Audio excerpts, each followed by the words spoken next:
My name is Pat Grant. I'm sitting here with Ben Duke, and Ben Duke comes from a long and distinguished Colorado family.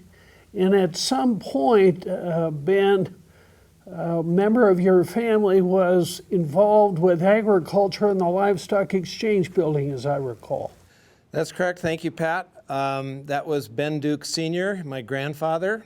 He was the head of the Producers Livestock Marketing Association here at the stockyards for many, many years. Developed many contacts throughout the West and was well regarded in the livestock industry. That's probably where I got a lot of my love for the livestock. I used to come down and wander the yards, and he would oftentimes have a guy follow me to make sure that I wasn't getting in too much trouble or going into the wrong pen.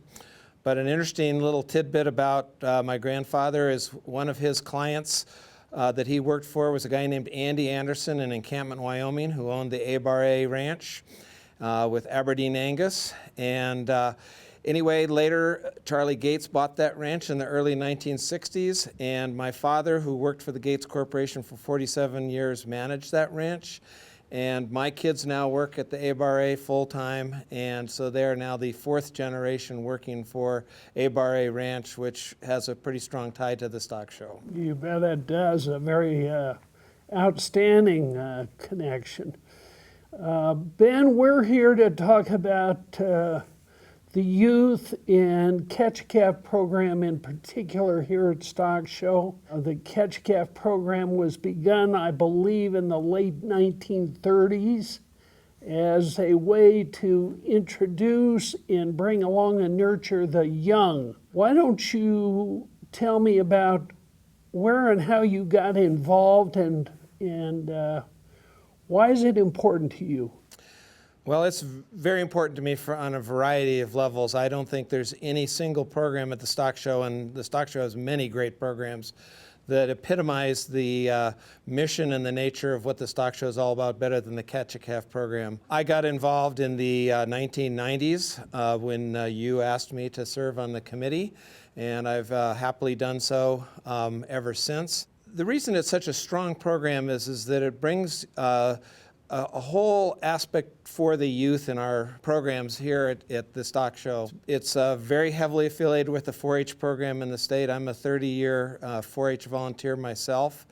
And what it does is it not only teaches these youngsters how to properly care for livestock, to understand it, but it teaches them about the livestock industry.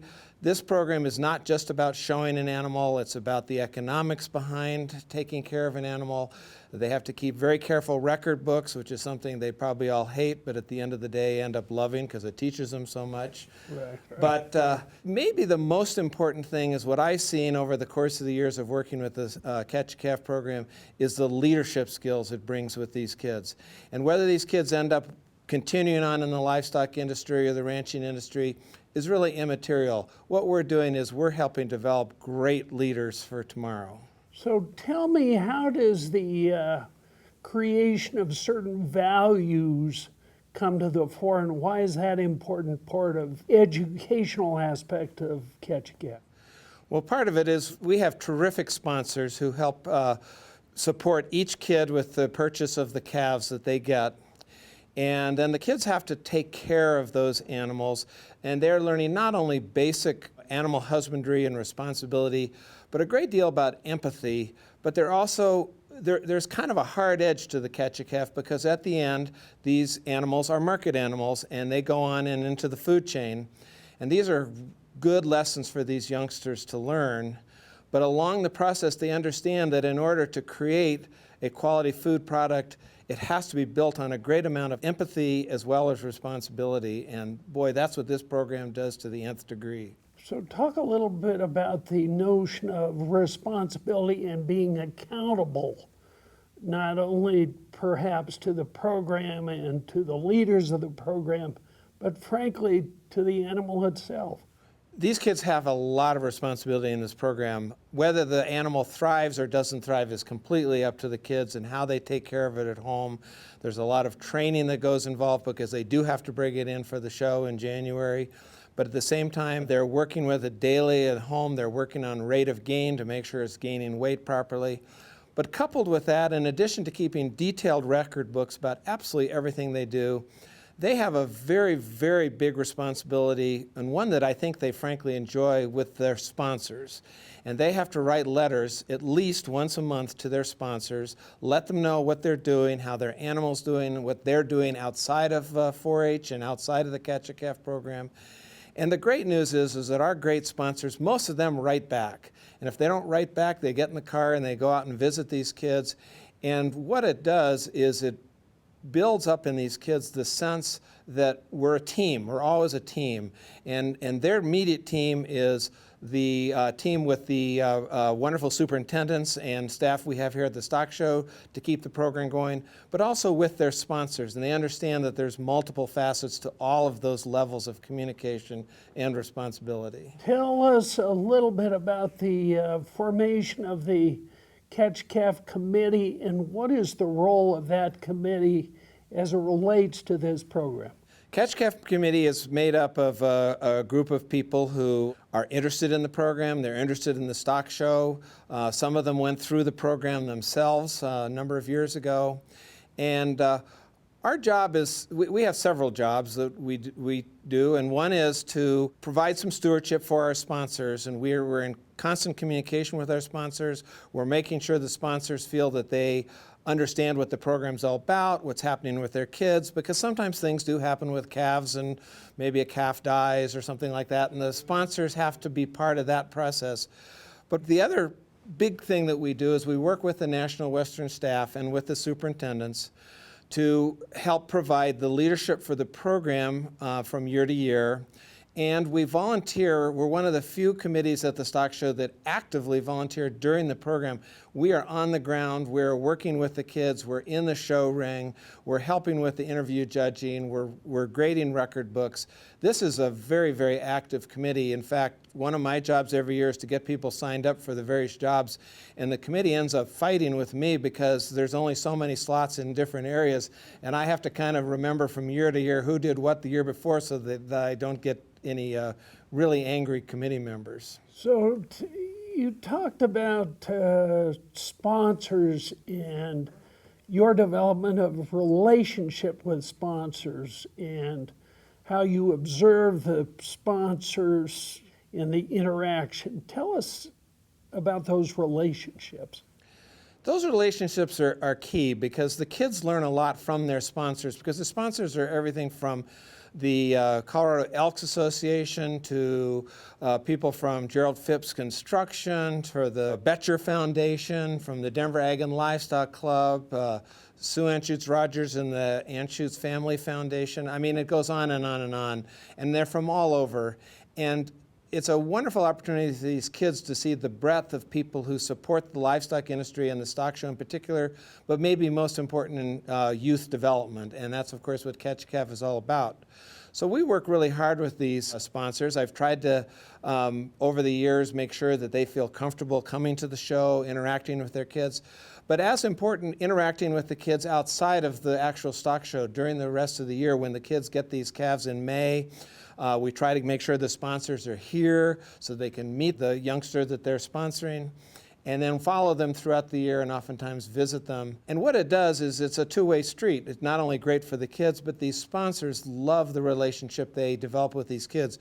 We have many of our sponsors, Jo Adams in particular, who keeps up. She must have a Rolodex of I don't know how many kids she sponsored over the years, and she keeps up with every one of them year after year after year. She is fabulous that way. Really? Now, others do it as well. I don't want to single her out entirely, but our sponsors love the relationship that they develop with their kids. So how many Catch a Calf youth are there every year about? We cap it at 40 each year. We oftentimes will get 40 some years for one reason or another. It may dip down a little bit below that. There's usually a little attrition during the year. Something happens to a calf, or unfortunately something might happen to a kid. And I would say at any given year we have anywhere from 30 to 40 calves in the show ring. We always are striving for 40. It's kind of a fun way that the kids get to get into this program. They do it through their 4-H offices in their various counties in Wyoming, Colorado, Nebraska, and Kansas. And They send in an application which has to be approved by their extension director, and then they come to our rodeo performance at the stock show, and they actually have to catch a calf. Now, it's not the calf they get to keep, but it's quite entertaining for those at the rodeo to see these kids catching a calf. They have to put a halter on it and lead it across a line. We typically will have around maybe 60 kids vying for 40 spots. Roughly, it's in that area. What kind of breakdown is there between rural youth who want to do this and participate in urban youth? You know, that's something we really look at and we strive for. Many are rural ranching, farming kids, and that's great. And they are ones that oftentimes will probably be remaining in the industry. But we really make a push for those suburban kids, probably is a better word than the urban. Although one year we did have a couple of contestants from the Denver Urban Farm, which was fabulous because those were true Denver kids in the program. But for the kids that are in the more suburban or urbanized areas, there are some particular challenges in terms of how do you keep an animal, do they have the right kind of facility? And that's where our superintendents and the National Western staff, Clancy Anderson in particular, get out there and they really help those kids, and they'll help them build the pens if they have to hold these calves properly and so forth, and teach them where to buy feed and how they have to do it. And one of the great things that's happened in recent years, and I think social media has helped with this a lot, is these kids are now communicating amongst themselves. It's not just a kid and the calf and the program. It's now the kid, the calf, the program, and all the kids working together. And what happens is the kid on the farm can help the kid in the city understand, they send questions back for each other. They get together for clinics and that sort of thing. And this, again, is we are just providing such an incredible service to kids. I wish every kid in the world could go through a program like this. Tell me, how does Stock Show contract or arrange to have these calves available for catch-calf? That is done almost exclusively through the livestock office. We work with various ranches around. One of the challenges is finding a ranch that will have up to 40 calves available for a program that are approximately the same age, the same size, and that sort of thing. So they'll work through their various networks. They'll understand where maybe there's a ranch that might be able to help us out, and then contract with them and figure out a price for those calves. And then we, through the sponsorship money as well as money of the program raises itself, can purchase those calves for the kids. What we've done in the last 5 or 6 years in particular, which has been fantastic, and it started out almost by accident, we've been kind of breed specific. We had a show a few years ago, thanks to Marshall Ernst, where we had 100% Herefords, purebred Herefords. Well, I'll tell you what, I don't know when the last time there were 40 Hereford calves in that stadium arena, but it had been a long time, and it was great to see it. We've had a couple years with Red Angus. Black Angus is pretty common. This year the calves are Charolais mix, and they're all sort of the gray color. And what's really exciting for next year is it's the centennial of the Shorthorn Association, and believe it or not, we have found a source for 40 Shorthorn calves. So next year's group is going to be Shorthorns. And I really kind of like that, because what that does is also help the kids understand that there are different breeds, and different breeds have different attributes, and they have to learn a little bit about that. So what's the difference between a Hereford and a Shorthorn or a Red Angus? And that's really valuable information for the kids to have as well. You bet. Ben, you've been doing this for some 20, 25 years, more or less, chairing that committee. You've done a great job. You've helped institutionalize process and sort of the role and responsibility and definition of policy for that program. And I commend you for what you've done. Surely you have some memories that stand out over those 20, 25 years that are sort of highlights of your experience, or maybe amusing, or maybe a particular event that drew your attention. Well, there's lots of little things that happen. We used to serve before the city and county of Denver properly shut us down. We used to serve coffee and donuts down in the barn with the kids. And one year we had a particularly rambunctious steer that decided he wanted the coffee and donuts as much as the participants, and he came and he just bowled over this table and stuff went flying. I think that may have been why the city of Denver thought maybe food and the livestock didn't mix as well as we thought it did. I'll pick on a particularly good friend of mine and one of the great sponsors of this program and who has purchased the calves at the sale, and that's Sue Anschutz Rogers, who, as we all know, is a great friend of the National Western in so many ways. Well, for those of you who know Sue, and she won't mind me saying this, you know, she's not very tall. And so it doesn't take a very big animal to be a lot taller than Sue. And one year we were trying to find Sue, and she was in amongst these steers, and no one could see her because she was so short and the steers were so tall. Sue will get over there. And one year I was over there talking to her, and she was near her kid, and her kid's calf turned around and then just started nuzzling Sue on the shoulder, and she would kind of do this a little bit, and pretty soon that steer just started, and doggone it if it didn't knock Sue over. And I laughed first and helped her up then. But there's a lot of interesting. I sometimes feel bad for the kid, but the show is a long show for the animals because they go through showmanship and the live placing and all the awards, and so those calves do get tired in the show ring. And a lot of times a kid who is just as polished as he can be and leading his calf along, and then just without any warning at all, the calf lies down, says, "I've had it, I'm done." And it takes about 6 people to try to get that calf back up on his feet and so forth. So there have been some key sponsors over the years that have been there year after year after year after year, and I can't help but think of, as you mentioned, Gerald Phipps Construction, but I also think of Johnny Matsushima, who during his prime, this was his baby, this was his love, his passion, and Don Norgren.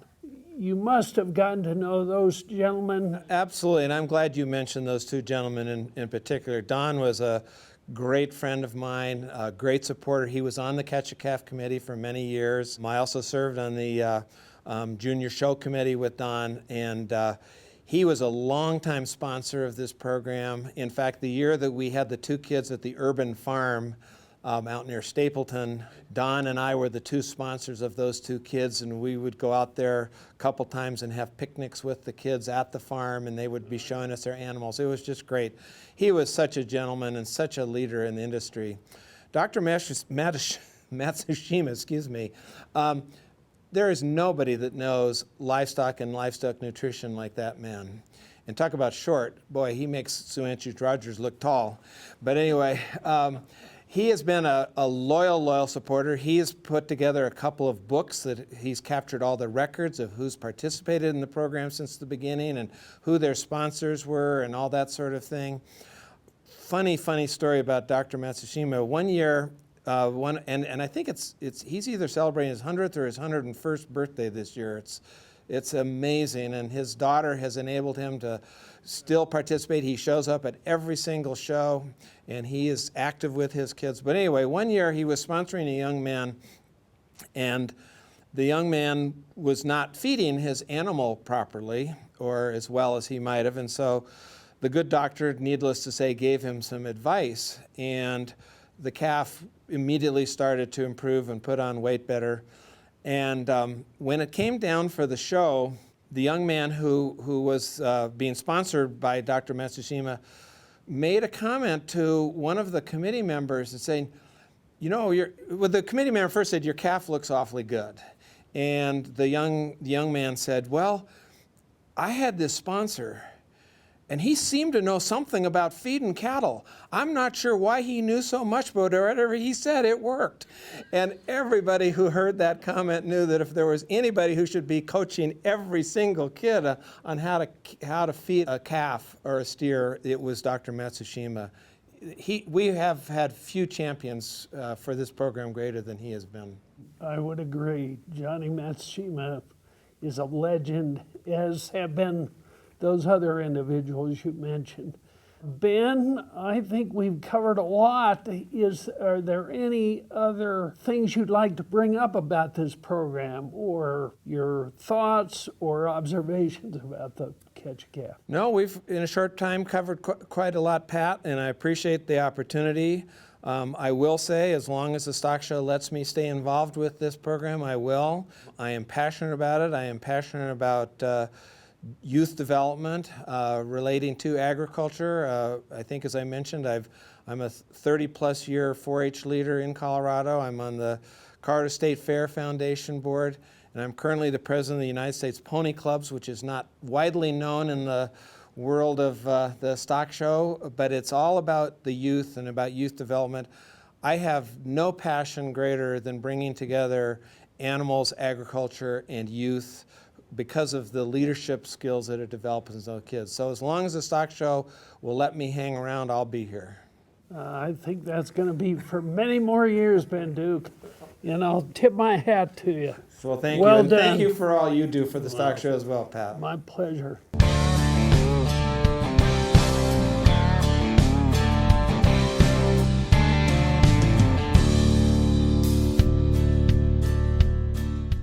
Today we welcome Sue Anschutz Rogers, member of the Board of Directors, Western Stock Show Association, Vice Chair of the Honoring the Legacy campaign. Sue, thanks so much for your time today. Happy to do so. Sue, you describe yourself, and I've talked to you about this a lot, first and foremost as a rancher. Tell me a little bit about your family roots and your background in agriculture. I am originally from Kansas, grew up in a small central west town by the name of Russell. There was another individual by that name, Bob Dole. Yes. Yes. But ranching and farming is definitely in my DNA. Right. Because my great-grandfather, great-great-grandfather, my father, even though my father and grandfather did not live on the land, they farmed it. Mm-hmm. But they lived in the small town of Russell. So farming, ranching, and the love of land really it's just literally in my DNA. And when my great-great-grandfather came over, he brought with him the Russian winter wheat and planted it, and that's why Kansas has always been known as the breadbasket of America. Right. And even though they came from Russia, and it's a longer story, but definitely we are of German descent. Right. And a lot of Germans followed. Right. Mm-hmm.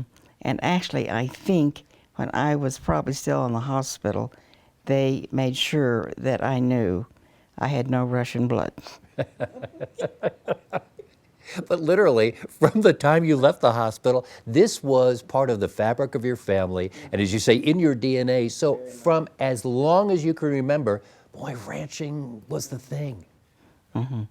And the other thing is that my father bought his first ranch in Colorado, even though we had come out since I was a little girl in the summers, because Kansas can get a little hot. Right. And we would usually end up in Rocky Mountain National Park. Sure. And he bought his first ranch in South Park. And that's where my love of ranching, even though the DNA was there, where my love of ranching truly started. Right. And I would ride every day with the guys, whether they wanted me or not. I was there, okay? And it just continued on. And then when my father sold the ranch in South Park and purchased the Crystal River Ranch near Carbondale, it just naturally, off I went. Off you went. But as you say, you get on the horses, not the ATVs. You get on the horses you get on with a the horse. guys. And That's from when you were a little kid Yep. to today. Isn't that right? Today, that's correct. And I love working cattle. Even though I can no longer ride due to back surgeries, etc., I know where they're going. Yeah. And I have the greatest desire to sneak over there and get on a horse and ride anyway. Right. You know. But as my father said, Sue, there's only so much land, and they aren't making any more. Be careful how you use it. Right. And that's why I think I've become so involved with land conservation. What a wise man, and what a wonderful, direction to give you. Wow. And that's what I have done. Right. So one of the videos that we wanted to share with our audience during the stock show is about education, and that really is one keen emphasis of the stock show. Education is very important to the stock show. It is. And this is where I think CSU is such a tremendous addition and just a natural marriage to bring CSU into this. Right. It's not just all the fun and the games and the road. It's education, very strong in the stock show. The emphasis on the education kind of leads naturally to talk about the Catch a Calf program, which I know you've supported for many years. And in fact, the Catch a Calf program dates all the way back to 1935, making it one of National Western's longest running programs.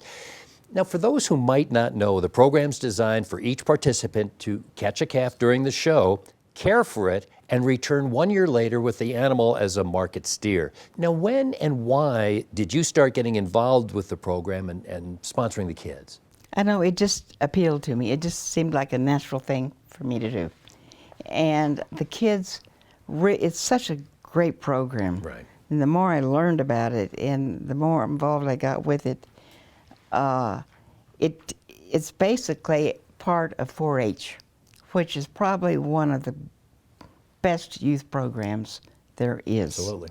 Yep. I mean, and I have to be careful here because Anschutz Family Foundation does fund a lot of youth organizations, but they're very different because they're usually city-oriented, where this one is definitely agriculture.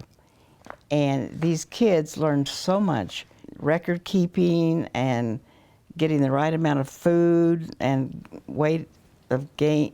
Right. And all of this. And then the one thing, I'm sure particularly the boys, write a letter to their sponsor once a month. And usually the boys' letters are short. Of course. And the girls are a little bit longer. But that's just natural, I think. But each letter is very interesting, to read, and then the sponsor answers back.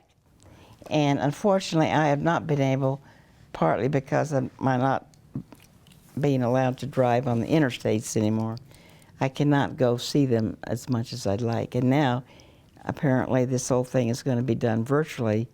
So even though I will not have met her in person, I'm hoping that maybe in 2022 she'll come back to the stock show and we can meet. And look for you. I'm sure she will. Now, you mentioned the sponsorships and the letters once a month and everything else. That must develop some lifelong relationships between the sponsors and the kids. It does. And I still hear from some of the ones that I have sponsored.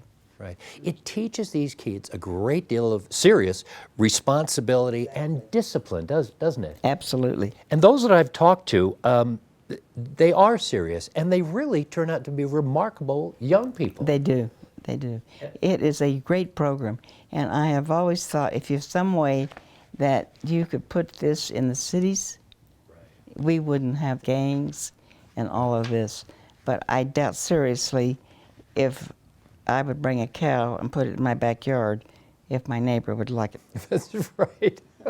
We can understand that. But what a tremendous advantage for these kids that grow up out of the city. It's not a disadvantage anymore. And they learn the true American values. Right. Which I did growing up in rural America. And which my parents passed to me and I passed to my children. And I would not trade growing up in rural America for anything. Right. And given this commitment that you have to rural Colorado, what do you think of the idea of approaching some of the school districts to see if this program could become part of the curriculum for which the students would then get credit? I can see that happening, but 4-H is really a product of, I'd say, CSU has a lot to do with 4-H. And 4-H is an entity unto itself. And these kids get very, very involved in it. And my present Catch a Calf girl is president of, I think she's the president of the state 4-H group. But it teaches them responsibility, basically, as to when they're on their own. Right. Mommy and daddy aren't going to be there taking care of them. Right. So they have to realize that they're on their own. And so you need to do what you need to do and do it right. And these are lifelong lessons. This isn't something when the stock show's over, suddenly you're going, this stays with you and really is the foundation of who you are. That's exactly right. Yeah. What are some of the fondest memories that you have from either this program or the stock show when you look back? I can't name just one or two. I have had different experiences. One calf was taken away from one of mine, and I highly suspected that she should not be having catch a calf. And they realized that, and they took it away from her. And another was the calves will die, not due to the kids, but develop some disease or something, and I've had maybe one or two of those. And then some of the calves are a little rambunctious. Yeah, of course. And I am in the ring with them when we're all there and real, you know. And depending on the behavior of the calf, which is no longer a calf now, it's 11, 12, 1,300 pound steer, Right. you know. Right. And they can kick hard. But if they're calm and mannerly, I mean, it doesn't bother me a bit because I'll walk out with my own cattle because they're very used to humans, you know. But some that are a little, I have seen some that when they're showing them in the ring, it kind of reminds me of a rodeo. Sure. Because the calves are kind of unmanageable. And it gets kind of, you know, interesting. In all the time that I've been going to the stock show, and I see these kids, and they're nice young people and everything else, and they take this calf, and it comes back a steer and the whole thing, but then it's taken away from them. That's the worst part. Tell me how these kids get through that. These are still young kids. It's not the kids, it's me. Oh, how do you get through it? The first time with my first catcher calf kid, I walked with him to take him to the truck. Oh my God, it was just awful. I was absolutely just in tears, you know, and I said, I can't do this anymore. And so now when I meet my catcher calf kid, I said, I just want to tell you up front, when this is over with, that's it, goodbye. Right. I cannot do that again. Right. You know, it was just horrible. And it upsets these kids too. I was going to say, they're still young. They're still kids, you know. And they So- get very attached to these. Exactly. I mean, they brush them, they love them. I'm sure they get little quirks that they find these animals have and everything else that they deal with, and it's like no other animal they've ever known. And then it's gone. I mean, I just tell them up front, I'm going to say, I'm here for, you know, during the show and all of this, but after we get our picture taken and then you walk out that gate, that's it. don't look at me following you out there. Wow. I just can't do it again. Sue Anschutz Rogers, what a delight to be with you in your lovely home here, and thank you for being so forthcoming and just all these years, just so wonderful and a great friend. It's been a delight to talk to you. Well, and you have been a delight to be, I'm so thankful you are the interviewer. I really enjoyed visiting with you. Thank you for your kind words.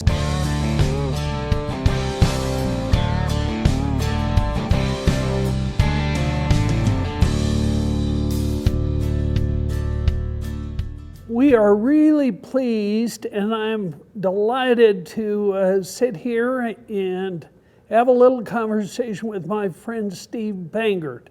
Steve Bangert has been one of the stalwart downtown business corporate supporters of National Western for many, many years.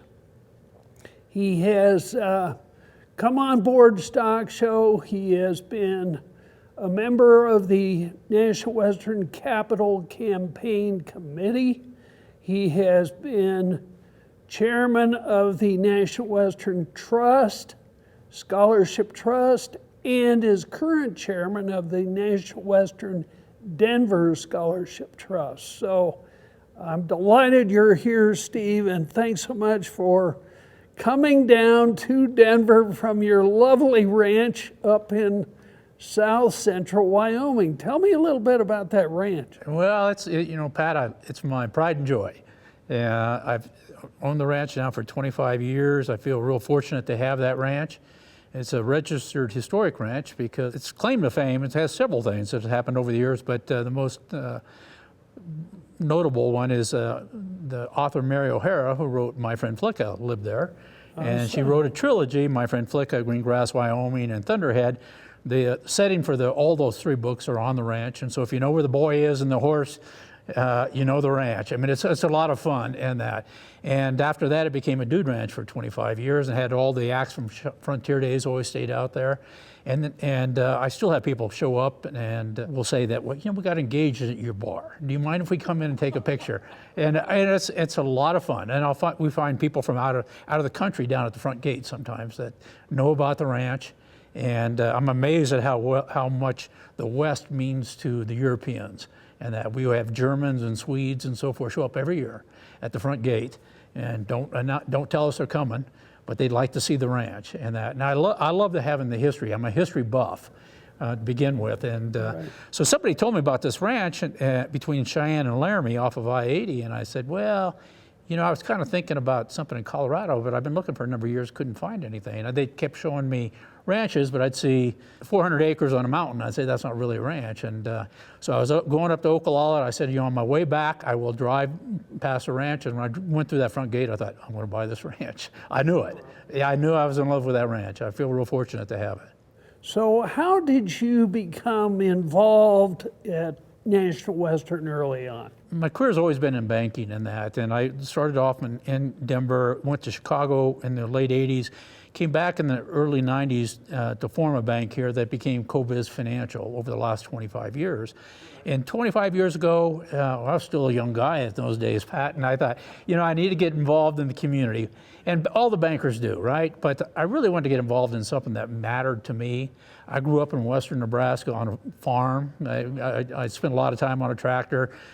We had cattle. I even had pigs for a few years and that. I loved agriculture and that, and I wanted my kids to be exposed to that. So when I saw this opportunity for me to be involved in the community in something that really mattered to me, I introduced myself and tried to find out if there was a role for me out here. And eventually I heard from you, and you had mentioned the National Western Scholarship Trust, and I spent over 20-some years as a trustee, and it was the most rewarding not-for-profit work I've ever done. And that, I mean, I was so proud of the work we did, but you often put work into a not-for-profit, but I got as much back out of it as I put into it, and that it was a lot of fun. Well, I do remember quite clearly, Steve, in the mid-late 90s, we had a scholarship board as part of the National Western Stock Show operating funds.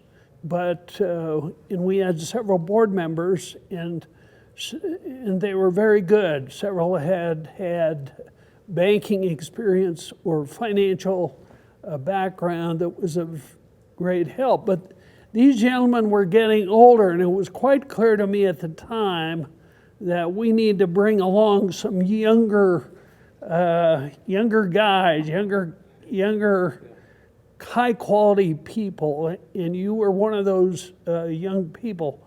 In fact, Steve, I will pay you and a guy named Dave Soggy Good friend. huge credit for helping raise the bar on the quality and discipline required behind making investments for a nonprofit scholarship fund. So well done. And Oh, thanks, Pat. not only Stock Show, but all those youth that went through the scholarship funding process ought to be very, very pleased with what you did. Well, I really enjoyed it. I mean, it was very rewarding, and I took a lot of pride in watching those National Western Scholars and show up every year for the junior livestock sale and so forth, and you got an opportunity to meet them, and also visiting the colleges and finding out how big a deal it is to be a National Western Scholar. It's a big deal. So why did you pursue that, and why did you feel so strongly about helping these young people? You know, I think it probably because of my background in agriculture and that, and I saw the need for it in that, and very few organizations are really just focused on agriculture like the National Western was in that.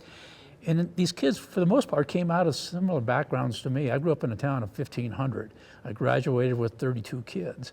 You know, a lot of them didn't get talked to about going to college. Only a handful of us went to college, and most of them didn't make it all the way through college and that. And so I saw the need and why it was important for those kids that grew up in the rural Colorado, rural Wyoming, that there was a path for them, and there was somebody that was going to support them through that, during that path. So you were on that National Western Scholarship Trust board for 20 years? Over 20 15? years. Really? Yeah, over 20 years. Yeah, I actually had to help draft the rules so that we couldn't be on there for 20 years going forward. In that. You thought it was time to It was bring on yeah. some new blood. Yeah, I kind of retired myself in that, but I enjoyed all of it in that. It really, but I do think you serve when you serve on a not-for-profit, there's a natural length to that and a term for that, and pretty soon you've given everything you can give, and it's time for somebody else to step on, the next generation and that.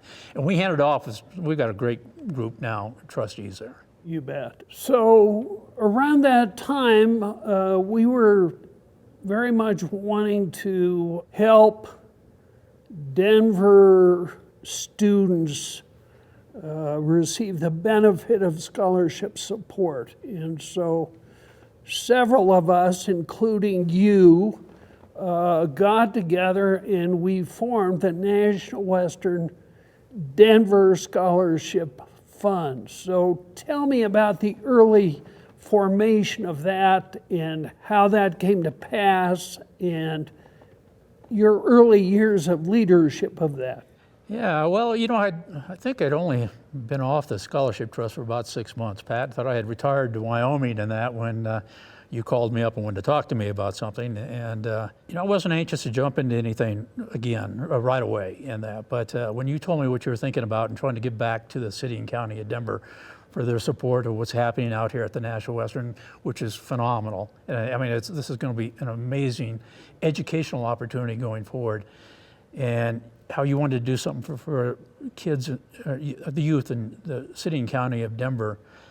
And I raised my family here. My kids all went to DPS. They all graduated from DPS. And I thought, boy, this would be a completely different adventure than what I just went on in that, because we handed out hundreds of scholarships over that 20 years, hundreds. And I don't think there's ever been a Denver public school kid that has gone through that program in that, but because they didn't know, they weren't really aware of what we were doing in that. And so when you wanted to come up with something that was really just focused on youth from the city and county of Denver, I thought, boy, this is perfect for me. And it also allows me to then go kind of talk to other people in the business community that want to get back to the community, but aren't necessarily that involved in rural activities in that, but they see an opportunity where they can get back to the city and county of Denver and still be involved out at the National Western. And that. So it opens up the avenue not to only talk to youth within the city and county of Denver, which we're doing right now and I'm really excited about, but also talk to the business community about something that's completely different than what you traditionally have seen out here at the National Western.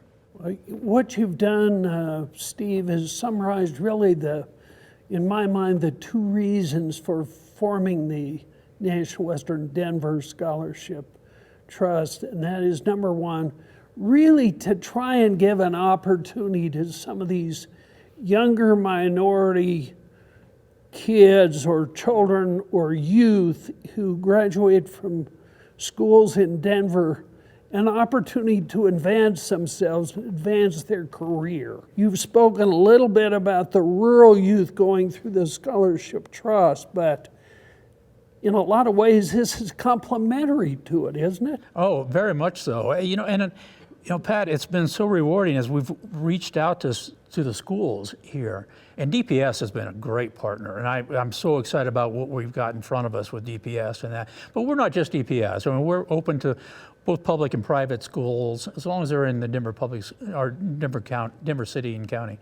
But as I've talked to some of these kids, and we're working real close with Bruce Randolph, our backdoor school right here from the National Western and developing an agriculture track for those kids at Bruce Randolph. And so many of them have said, and it didn't really surprise me when I thought about it, is my dad or my grandfather or my grandmother worked in agriculture before we came here and that. And they're excited about this, and so we're opening the doors for them and thinking, agriculture isn't just tractor work or riding a horse, and that there's so much more to that today. I mean, it's a huge industry in that with all kinds of opportunities. I mean, there's people in finance and law firms and accounting firms, but then there's natural resource development in that, and water being such a big part of that. And National Western's going to take the lead on that with the CSU. There's a lot of opportunities out here that we're going to be able to open up to these kids that are unaware of these opportunities in agriculture. And I'm really looking forward to that. Tell me, how was that early discussion with Denver Public Schools? How did that come about? Because in a lot of ways, you really took the lead on that. Yeah. Tell us about those early conversations.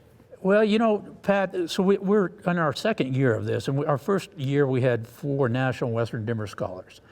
And these are $2,500 scholarships, annual scholarships, and we're intended to follow the youth for 4 years. And that last year we did 5 $2,500 scholarships and that.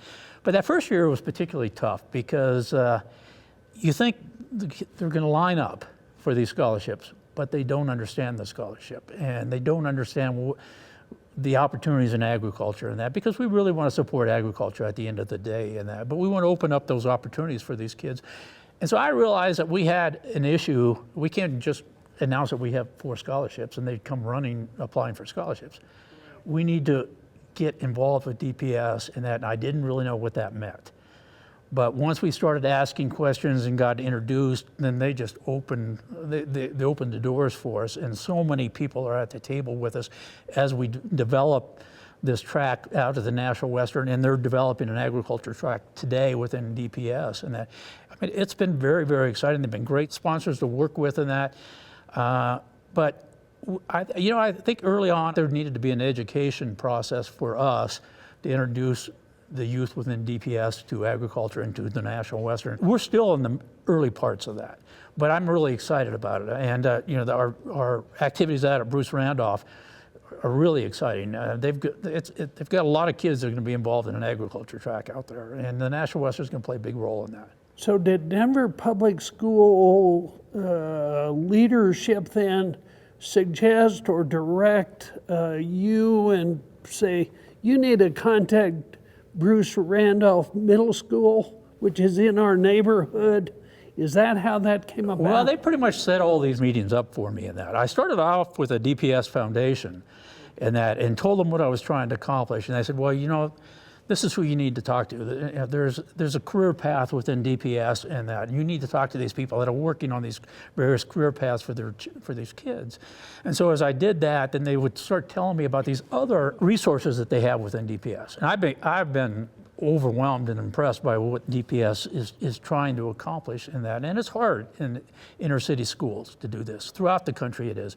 But I think DPS is doing a great job. I mean, they've kind of grabbed my hand and held my hand through this process and that. I mean, if they hadn't been so accommodating, it would have been hard to get as far along as we are. But I think, so what we've done is we've tried to be involved and let us know what they're doing for the DPS students and how can we be involved. And we're part of the career fairs now and that. So that we're showing up there, we're talking to them early on. We're talking to them when they're 8th graders. So that by the time they're 12th grade and they're applying for scholarships, they've heard about us many, many years. They've been involved in that. We want to get them out here when they're 8th grade on and have activities out here so that this is something that they want to do. I think my impression or belief, Steve, and you tell me if I'm correct or wrong, and I may well be wrong, is a lot of these inner city youth are in families that really have not had the benefit of parents having college education. So they really have not got that sort of home boost, if you will, toward pursuing an education. Is that fair? It's absolutely true, Pat. I mean, most of them, if not all of our scholars, are first-time college students for their families and that. And, you know, one thing that we try to do is bring their families out here with them and honor them and their families. And I want to follow them. I want to follow them for these 4 years. I want to follow them after they leave here and find some success stories in that.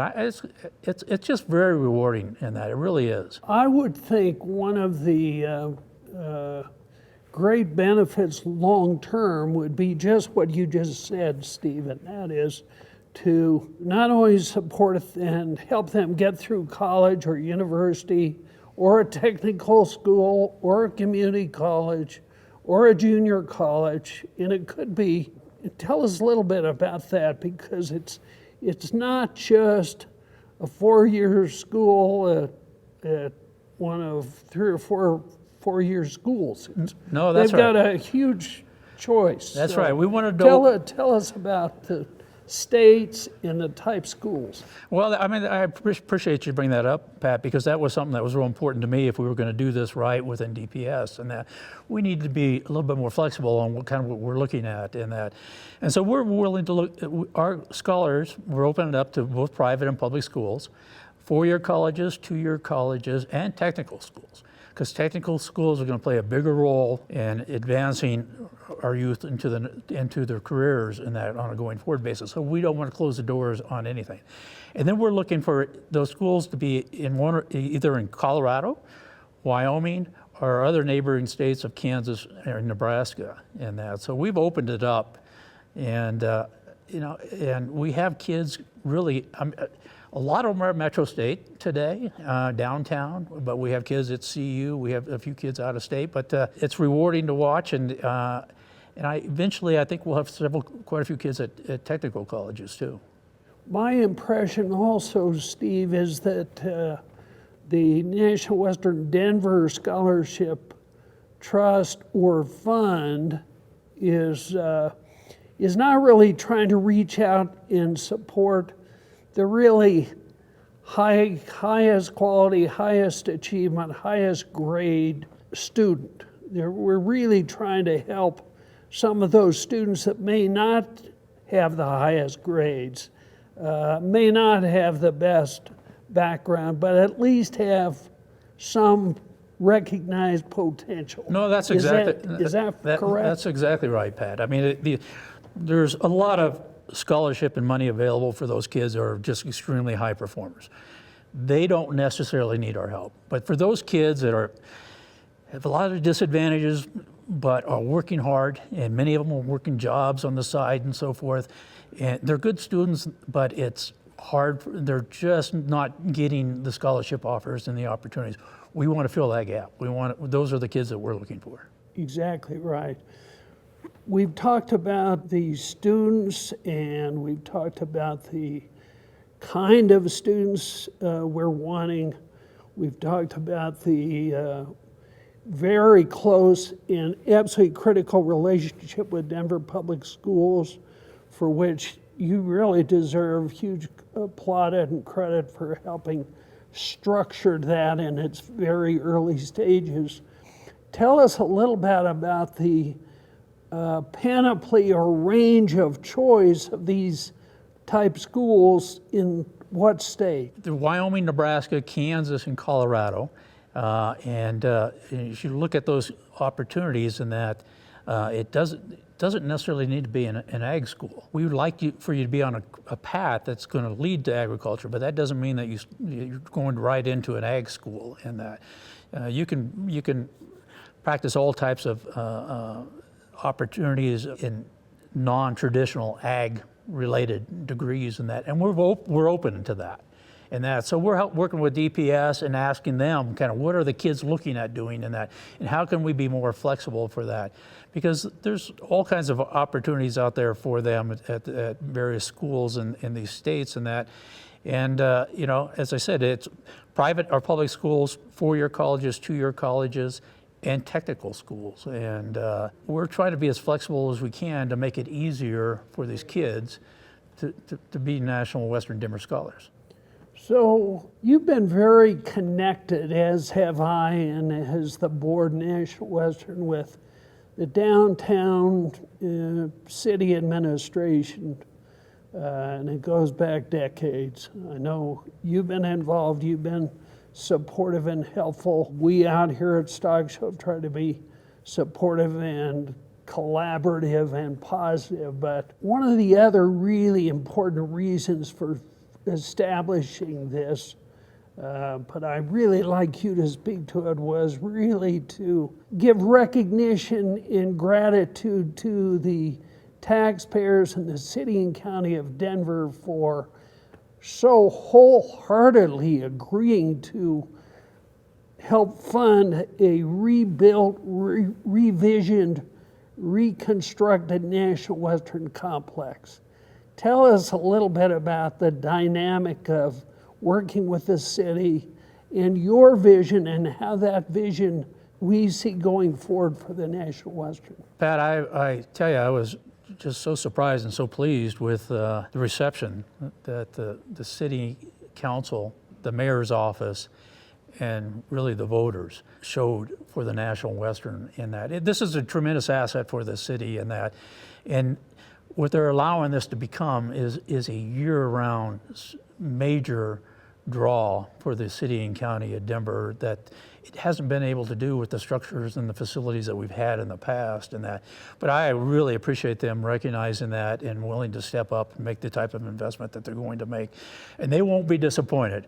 The activity that's going to be happening out here over the next 5 years is going to be absolutely phenomenal. I can't wait to see what this is going to look like as a year-round facility that not only is 10 days in every January and that, but I mean, it's going to be a lot of fun, a lot of energy, a lot of commerce will come through the facilities that are going to be developed out here over the next few years. I think particular appreciation and gratitude really should be directed toward Mayor Michael Hancock. I mean, he had the vision, he had the courage, he had the wherewithal to step up and say, National Western, we want to keep you here in Denver, but we also know we need to help fund and rebuild that National Western Complex as part of a revisioning of what this complex can be and should be and will be. Yeah, I agree with you, Pat. It took a lot of courage for Mayor Hancock to step up and say, I want to make this happen, and I want to make sure it happens and stays in the city and county of Denver. And it wasn't easy. It actually took a lot of courage. It would have been easier for a man in his position to say, you know, we have other more dire needs and more immediate needs. But long term, this is going to be extremely important to the city. Well, but you have brought up also a very important part of that political administrative process, if you will, and that is the Denver City Council. The mayor can lead and help push and help create a vision, but without the actual funding authorization vehicle supported by Denver City Council, you never would have gone to the voters. So right. Talk a little bit about Denver City Council. I really appreciate that because I know that all the individual councilmen, all council people all have needs and people pulling at them and saying this is what they need to support and this is where their attention should be focused. But they all showed the courage to step up and say, no, this is we all need to do this and that because it's good for everybody in that, and it will be in that. And I really appreciate their support. You know, Steve, as we close this discussion down a little bit, which I've thoroughly enjoyed, it's a pleasure to sit down and recall some of the past, but I have to think to so many pieces and parts of what you and I know as the Code of the West. And one of those principles that I think drive us all is, and these are my words, maybe not the formal words, but when the going gets tough, the tough get going. And right now, we're in a tough time. We're in a time that's really pushing and challenging our courage, our commitment, and our long-term vision. And that is this dang COVID. So talk a little bit about how do you see leading this National Western Denver Scholarship through this COVID challenge? it has been a challenge, Pat, to say the least, because without the students being in the schools and so forth, it's harder for us to deliver the message that we're trying to deliver in that. But nevertheless, DPS has been meeting with us through Zoom meetings and so forth, and so we continue to go forward in that. As we come out of this and the children or the kids are back in school and that, I can't wait to get back in front of them and talk to them about this. So we really haven't lost any momentum. It hasn't gone at the speed that I would like to over the last 9 months and that, and I think that's the world we live in right now in that. But as we're coming out of this, and you're right, I mean, it's the code of the West, Pat. We've had tough times before. We're making it through this, and we'll come out of this stronger than we went into it and that. And I'm looking forward to it. I can't tell you how excited I am to get out and talk to the business community about this and that, because the Denver business community needs to get back and get behind this and support the Denver Scholarship Trust, because they're a natural partner for us in that. And I think this is a great way to get a lot of our businesses here that are here in the city and county in Denver and trying to find a way to give back to the community. What a great way to do this. Get involved with the National Western and the youth at the same time.